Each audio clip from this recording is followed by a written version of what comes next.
Got the... What's up, cousins? Welcome back to my channel. I got something all invading my space in the video. You know, all in the videos, all in the songs.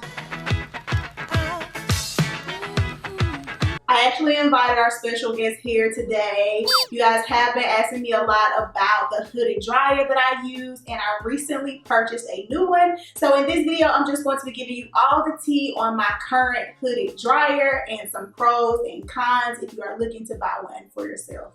So I actually got this hooded dryer back in June. I actually have had this dryer for exactly a month, and I did want to kind of wait and use it regularly so I could come and give you guys like some effective tips and just kind of tell you the specs on it and really tell you how I feel about it after I've used it. The official name of it is the Orion Motor Tech Professional, and let's see, how much should I pay for this dryer? I paid about $90 for this blow dryer, and really wasn't looking for a specific hooded dryer because, like I said, the one that I had before did the bare minimum.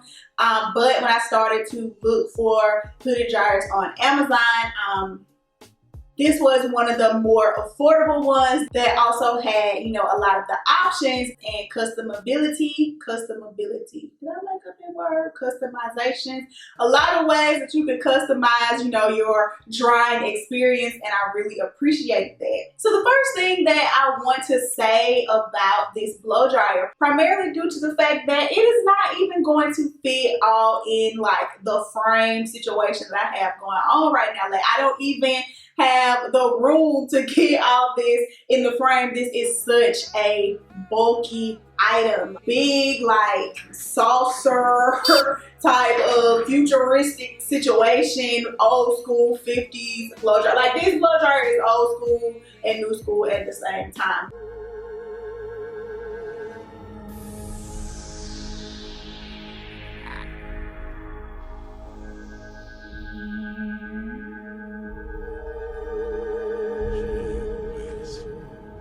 When I got it, I don't know if it was just to make it easier to pack, there is a piece at the very bottom of it that needs to unscrew in order for you to get the pole in to make like the height adjustable. Now, at first glance, it looks like, and it's like screwed in super tight, it looks like it's not supposed to be like twisted off. And if you don't have a tool set, which, you know, so I actually talked about this in my detangling routine video, but I do want to just reiterate it again in this, and I will make sure that I do a close-up and kind of include it somewhere on the screen. But it does have two settings as well as an on-off switch. So on this side, it has the timer setting. And then last but not least, as far as the makeup of the dryer, it does have the open flap, which allows, you know, for you to easily kind of like sit back into the blow dryer, because as you guys can see, it is, you know, like, so now that I've shown you the makeup of the blow dryer, I just want to kind of realistically show you what it looks like. And this is a good time to have a whole bunch of hair to give you a realistic impression if you are somebody who has more hair than me. But let's just talk about the pros and the cons of this blow dryer. Okay, so the first thing, that if you are somebody with thick hair, depending on how you style your hair, very quickly you're going to realize that this opening space is not very large. Like, I have the smallest head in the world, but I don't have the biggest head in the world by far.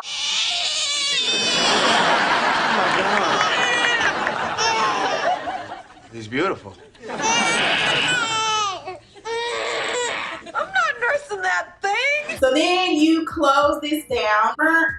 That is one thing that you do need to make sure of with using blow dryers with and I hope this is not making me echo too much, but that's another thing that is, you know, somewhat of a con is, you know, your hair not being able to fit all in the blow dryer. One of the main things, because this really doesn't bother me. I actually feel like I kind of like this, and I'm going to lift it up for the purposes of this video. And go ahead and say that I do not like about this dryer is just the structure, just the setup. Like right now I am sitting, it is sitting a little low, so in order for me to sit underneath this properly without this like banging up against my neck, banging up against my shoulder, making me sit kind of weird, making my back hurt, I scoot up a little bit so that the back isn't bumping my shoulders, and then that way it's not touching my shoulders at all, and then I can lean back into the dryer and close the flap down. I know a lot of my cousins who are watching this video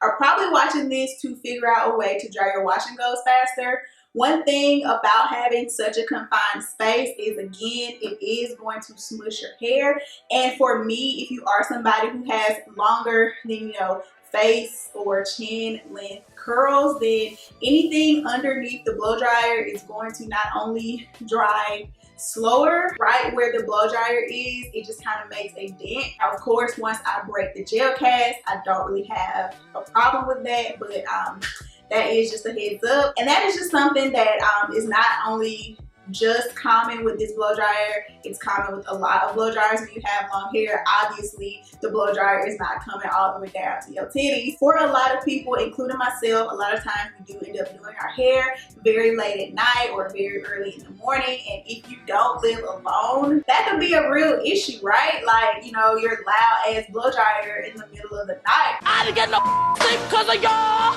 Y'all not gonna get no sleep because of me. So I wanted to let you guys actually hear in real time. So I don't know if you guys can hear it in the actual video. I'm sure you can, but the blow dryer is on. I just have it on cool setting because I ain't trying to burn up and I ain't trying to, you know, fry my hair. It's definitely not as loud as some blow dryers I've had in the past, but it definitely is not extremely quiet. As far as the sound goes, I actually would say that this blow dryer is not very disturbing and it would be okay to use at night. I don't think it would really keep anybody up if it wasn't for that.